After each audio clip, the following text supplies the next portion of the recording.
So, Penny's Big Breakaway. It's the new game from the team that brought us the incredible Sonic Mania. John, you've been sitting on this one for a while. You're really excited about it. You're going to be covering it for the channel. Yep. Tell us more. Yeah, It says on the docket here, open impressions allowed. right. So some previews went out recently, so I was allowed to play sort of a preview build of this thing, and it's man, it's exactly what I'd hoped for, and maybe even more. This is so. I make no secret that I loved Sonic Mania. I loved what Christian Whitehead, Hunter, and Tom, and all those guys did on that game. I think they made possibly the best Sonic game of all time. It's genuinely just beautifully done. But what happens if they do their own thing? And that's exactly what this is. It's their own sort of take on the 3D platformer genre. But given that they've come from the world of Sonic, I was kind of curious to see what they would do with things like momentum and speed and the like. And they nailed it. So you basically play as Penny, and your main attack is kind of a yo-yo, but the yo-yo is very versatile. It lets you swing through the air. You can ride it like a Segway, which actually has physics and momentum applied to it, by the way. And what it ends up being is it's just like you're making these super smooth, excellent lines through the world, where you kind of want to almost link it together. Like as you really get the mechanics down, there's actually a combo system. It almost becomes Tony Hawk like, where you're trying to chain all your attacks and like jumps and the momentum and chain it all together to get like a really smooth, clean run through the world. So replaying levels is super fun as a result of that. And I love what they've done with the enemy, the hazards. Because you can attack enemies, but the game's not about attacking. So the way I look at it is that they kind of took the Sonic ring system and they inverted it. Because rather than collecting rings to stay alive, the enemies are these like penguins that remind me of something from Parodius, and they sort of swarm the player, like huge numbers of them. And as the penguins get onto you, you're basically collecting them like rings, but if you collect too many, you die.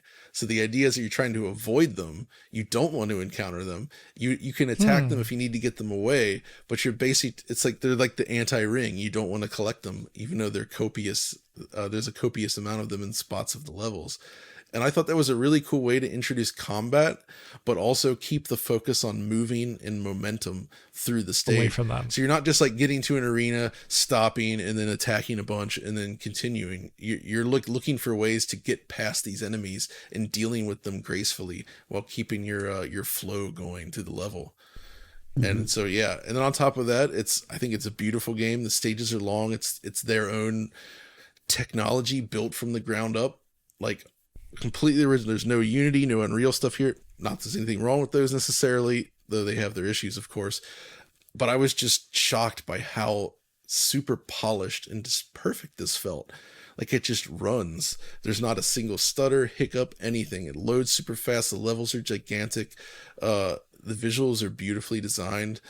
It's 120 frames per second on the. I was about to ask that on the big consoles, and obviously on PC. I tested it on my Steam Deck, 90 frames per second flat, like not even a hiccup. It just goes.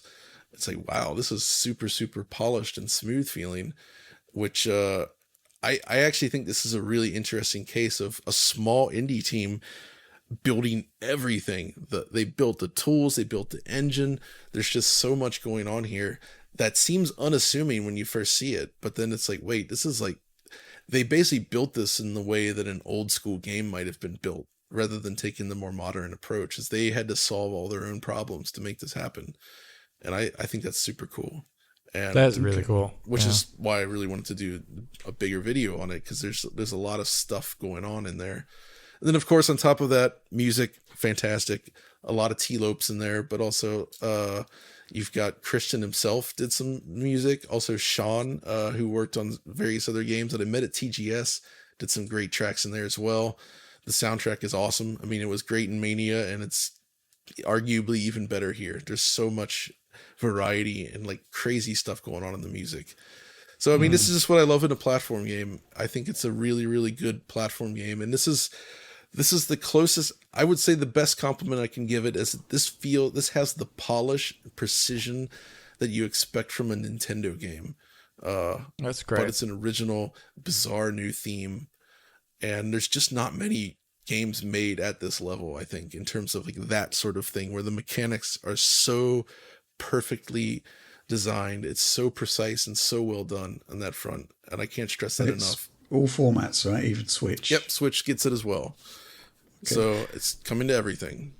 Does it have like the platformer trope of like you visiting different levels that have different tiles on them? Yeah, it does. It does have different, so like it has like your water world. It has an in between world section where you could basically choose your stage. Like it flows from one level to the next, but if you exit out, it's like choosing from a globe, kind of an interesting menu, right? Yeah.